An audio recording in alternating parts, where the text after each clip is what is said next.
Nalaboso naman ang isang kasambahay matapos saktan at pagnakawan ng kanyang amo sa Bulacan. Ang sospek, tinubo at tinali pa ang biktima. Umaksyon si Jay De Castro. Exclusive. Umiyak na lang sa pagmamakawa si Grace Pantanilla sa presinto matapos arestuhin ng mga tanod sa Plaridel, Bulacan.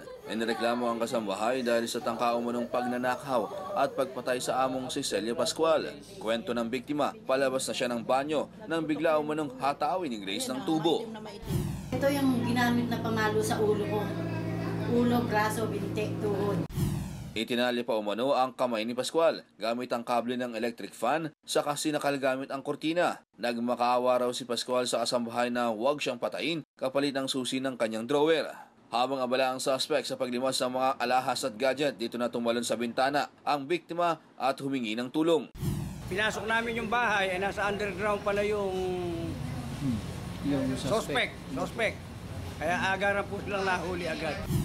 Nabawi kay Pantanilla ang mga ninakaw. Aminado rin siya na pinalo sa kamay ang amo na 4 na araw pa lang pinagtatrabahuhan. Kailangan daw kasi niya ng perang pambayad sa bahay at ospital kung saan isinilang ang kanyang ika-6 na anak. Ipinamigay pa raw niya ang bata. Hindi niya raw kasi ito kayang buhayin dahil pinabayaan sila ng mister na lulong sa droga.